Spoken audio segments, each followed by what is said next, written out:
Voilà pourquoi il est important que même les guides, de manière générale, et chacun d'entre nous peut être un guide à son échelle, les guides ne sont pas simplement les imams,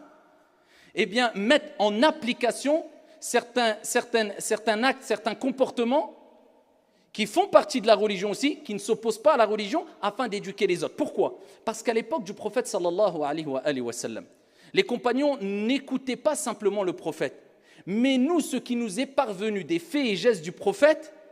eh bien, eux les voyaient. Et vous connaissez la parole qui est « Laysa al-khabaru kal-mu'ayana ». Une information n'a pas le même impact que la vision. Donc quand nous, on dit le prophète alayhi salatu wa sallam Ari, quand on entend que le prophète sallallahu alayhi wa sallam, il était avec Aïcha radiyallahu anha wa ardaha, et il prenait un moment de pause, et il laissait Aïcha radiyallahu anha wa ardaha en sa compagnie afin de prendre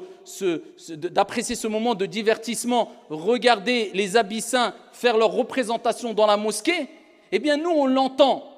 Mais si tu vois un imam qui maintenant va se filmer afin de reproduire certains comportements qui ont été dictés par le prophète alayhi salatu wassalam, que ça concerne le sport ou bien regarder une certaine représentation dans un cadre sain, etc., si cet imam-là se filme en faisant ça, les gens vont être choqués. Pourquoi? Parce que nous, on a une vision de l'islam que théorique et on a un esprit quelquefois bridé. Et ça nous rappelle que les musulmans, permettez-moi de le dire, particulièrement de France, ont un problème. Les musulmans de France ont un problème. Ils ont le cerveau quelquefois bridé, bloqué. C'est pour cela que excusez-moi de le dire, mais c'est une réalité, ceux qui critiquent souvent le plus,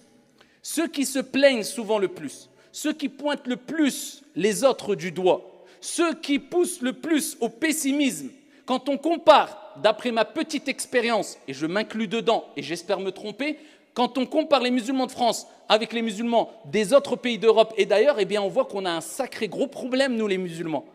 Jusqu'à ce que, ici, quand on voit, à titre d'exemple, un imam qui va montrer à travers l'application ce que je dis maintenant concernant le moment de pause que doit avoir le musulman dans l'année, dans sa vie, à travers toutes les preuves que je vous ai citées, quand ici, je vous le dis, ça ne choque personne. Mais si demain, je vais me filmer ou faire une photo pour, ici, essayer de décoincer certains cerveaux en disant « je suis un imam, mais je suis un être humain, mais je suis en vacances aussi dans un cadre sain », eh bien, c'est ça l'islam, et pousser la jeunesse